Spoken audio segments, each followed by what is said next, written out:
crois sa parole,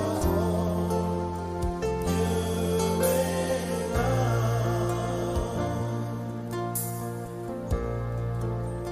Si tu crois,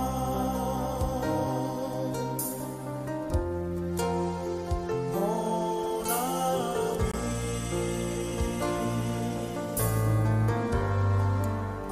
cette histoire,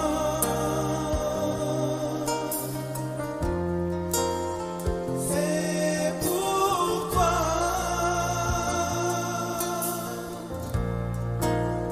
C'est pour toi qu'un jour Jésus est apparu.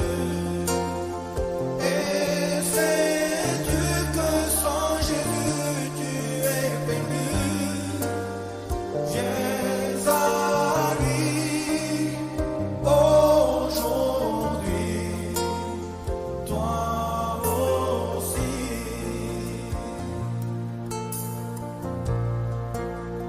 Dieu est là.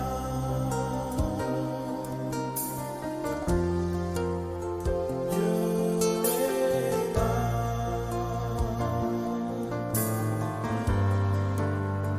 Dieu est là pour te bénir. Dieu est là.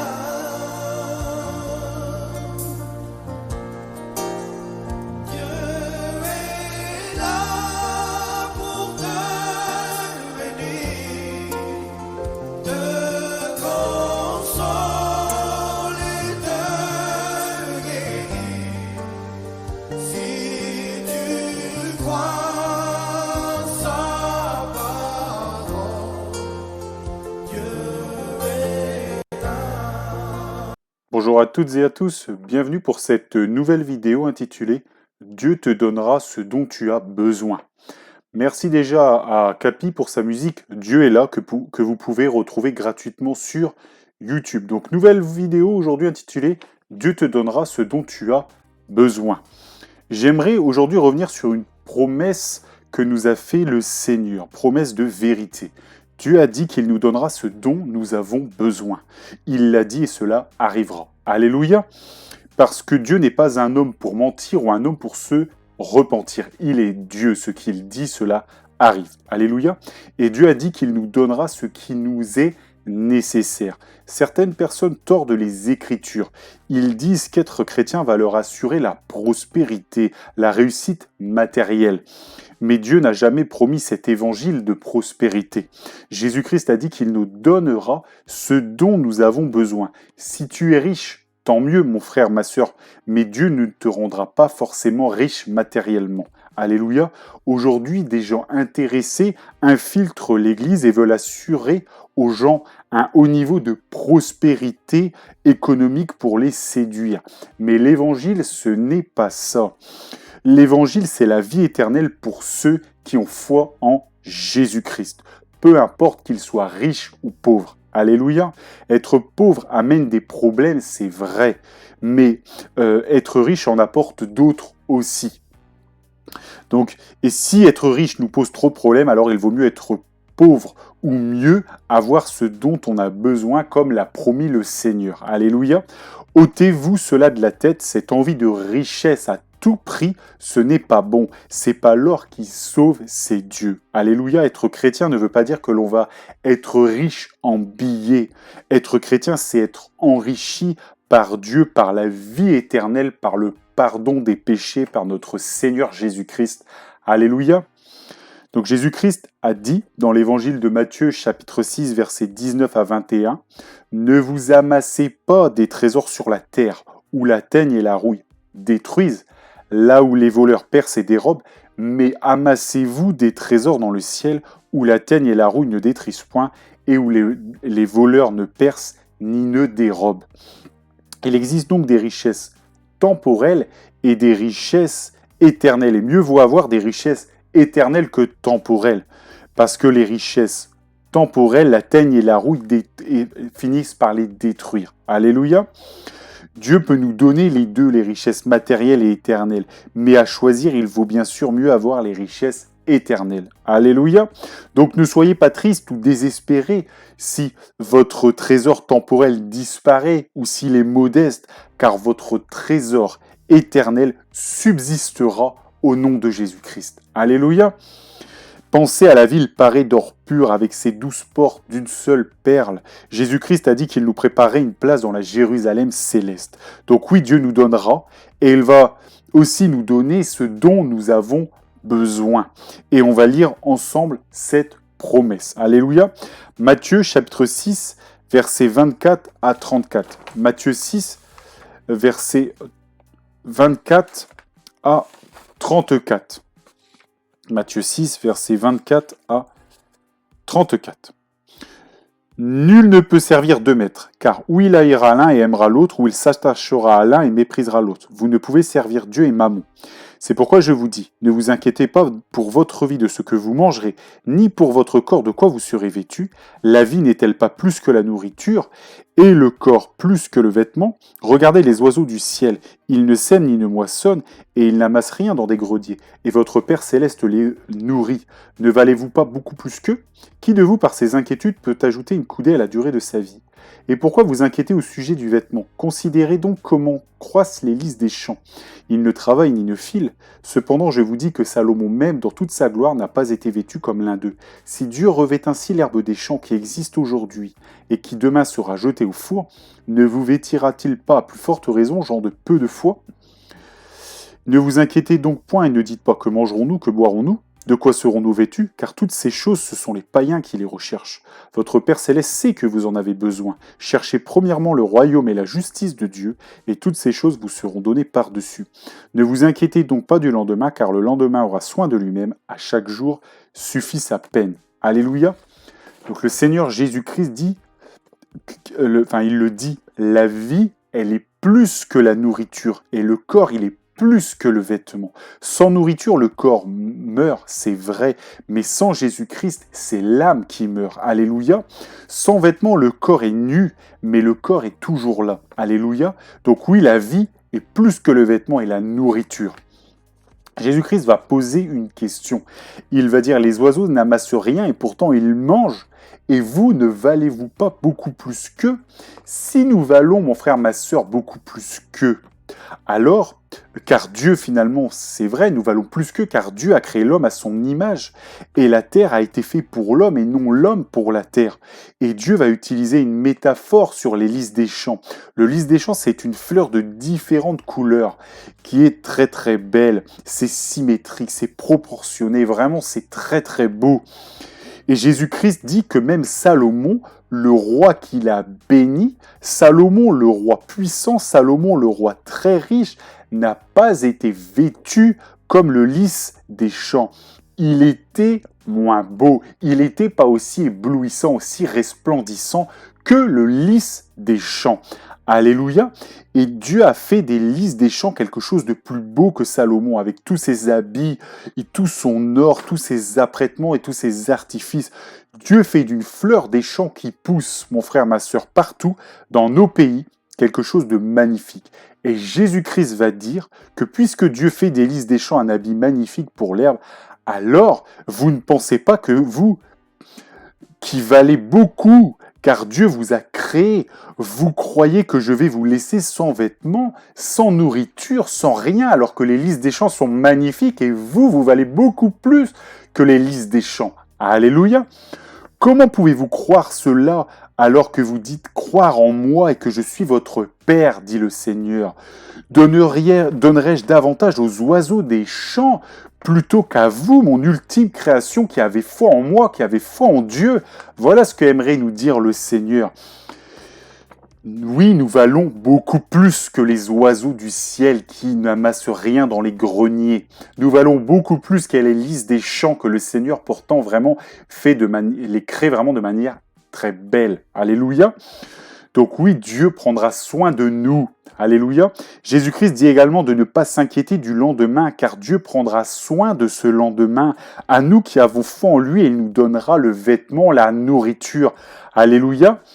Il ne faut pas rechercher, s'inquiéter comme les païens. Alléluia. La Bible dit de ne pas se conformer au siècle présent, pas étonnant que Dieu nous demande de ne pas s'inquiéter comme les païens de la nourriture et des vêtements, car Dieu est et sera notre source de bénédiction au nom de Jésus-Christ. Alléluia. Et cela nous sera donné. Peut-être qu'il y aura des moments difficiles, mais Dieu sera là et cela finira par venir. Parce que oui, mon frère, ma sœur, nous valons beaucoup plus que les oiseaux, nous valons beaucoup plus que les lys des champs aux yeux de notre Dieu parce que nous avons foi en lui. Et donc oui, puisque Dieu fait des lys des champs quelque chose de beau, puisque Dieu donne la nourriture aux oiseaux, oui, il nous donnera aussi à nous la nourriture et le vêtement. Il nous donnera, mon frère, ma sœur, voici la promesse du Seigneur, il nous donnera ce dont nous avons besoin au nom de Jésus-Christ. Alléluia. Et oui, peut-être qu'il y aura des moments difficiles, mais Dieu sera là et cela va finir par venir. Alléluia. Et j'aimerais illustrer encore une fois cela par 2 passages sur le fait que le Seigneur nous donnera ce dont nous avons besoin. Donc nous allons commencer par l'évangile de Marc, chapitre 6, versets 35 à 44. Évangile de Marc, chapitre 6, versets 35 à 44. Comme l'heure était déjà avancée, ses disciples s'approchèrent de lui et dirent « Ce lieu est désert, et l'heure est déjà avancée.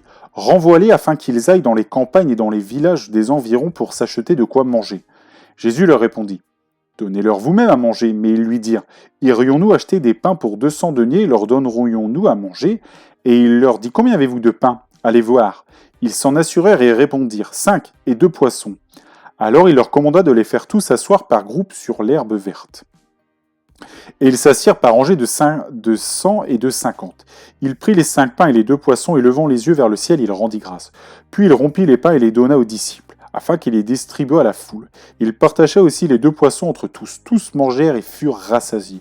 Et l'on emporta 12 paniers pleins de morceaux de pain et de ce qui restait des poissons. Ceux qui avaient mangé les pains étaient 5000 hommes.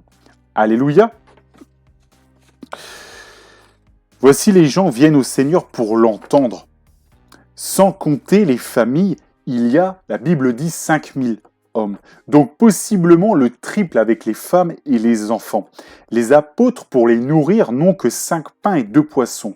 Les apôtres s'inquiètent au sujet du manger. Alléluia. Il est tard.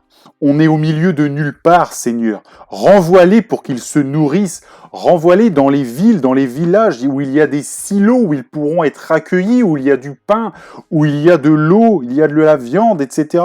Sinon, ils vont vraiment manquer, Seigneur. Et Jésus-Christ, mon frère, ma sœur, ici, il accomplit sa promesse. Il rend grâce et il multiplie le pain à l'infini. Il a nourri toutes ces personnes avec 5 pains et 2 poissons. Et il en restait encore. Mon frère, ma sœur, Dieu nourrit et nourrira ceux qui viennent à lui. Peu importe la façon dont cela arrivera, il nous nourrira. Alléluia. Et ne nous inquiétons pas des pénuries. Au bout de la pénurie, il y a l'abondance que Dieu te donnera par Jésus-Christ. Alléluia. Donc oui, les gens ici étaient inquiets et voyez, Dieu leur a donné ce dont ils avaient besoin. Il leur a donné la nourriture. Donc ne soyons pas comme les païens, ne soyons pas dans l'inquiétude, dans le désespoir. Peut-être que les gens ont dû attendre un petit peu, mais la nourriture, mon frère, ma sœur, est venue et Dieu te donnera ce dont tu as besoin au nom de Jésus-Christ. Alléluia. Il l'a promis. Il est Dieu. Il le fera. Alléluia. Il a multiplié le pain et les poissons à l'infini. Et qu'ils soient 5000, 10 000 ou 10 millions, ça n'aurait fait aucune différence. Le Seigneur est Dieu. Il les aura nourris. Et toi aussi, mon frère, ma sœur, toi aussi, il te donnera ce dont tu as besoin pour ton corps et pour le vêtement, pour te vêtir. Alléluia. J'aimerais illustrer aussi cela, le fait que le Seigneur nous donne la nourriture avec l'Ancien Testament et par des manières aussi miraculeuses, peut-être encore plus flagrantes qu'ici. Alléluia, par rapport au passage que nous venons de lire. Donc on va aller dans le 2e livre des Rois, chapitre 4, versets 1 à 7. 2e livre des Rois, chapitre 4, versets 1 à 7. Une femme d'entre les femmes des fils des prophètes cria à Élisée disant « Ton serviteur, mon mari, est mort, et tu sais que ton serviteur craignait l'Éternel. Or le créancier est venu pour prendre mes 2 enfants et en faire ses esclaves. » Élisée lui dit « Que puis-je faire pour toi? Dis-moi, qu'as-tu à la maison ?»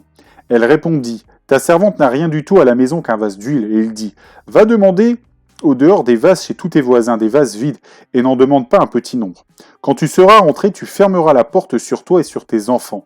Tu verseras dans tous ces vases et tu mettras de côté ceux qui seront pleins. Alors elle le quitta. Elle ferma la porte sur elle et sur ses enfants. Il lui présentait les vases et elle versait. Lorsque les vases furent pleins, elle dit à son fils, « Présente-moi encore un vase. » Mais il lui répondit, « Il n'y a plus de vase. » Et lui, il s'arrêta. Elle alla le rapporter à l'homme de Dieu, et il dit, « Va vendre l'huile et paie ta dette, et tu vivras, toi et tes fils, de ce qui restera. » Alléluia. La femme a un vase avec un peu d'huile, et elle a des dettes. Elle ne sait pas comment s'en sortir pour payer cette dette, ces créances, pour que ses enfants ne soient pas emmenés pour être des esclaves. Mais mon frère, ma sœur, Dieu va lui donner une solution. Dieu finira toujours par te donner une solution pour que tu manges et boives. Il l'a promis au nom de Jésus-Christ. Alléluia. Ce dont tu as besoin, il te le donnera. Et Élisée va dire à cette femme de remplir une multitude de vases d'huile avec un seul vase. Et elle va payer ses dettes grâce à cela.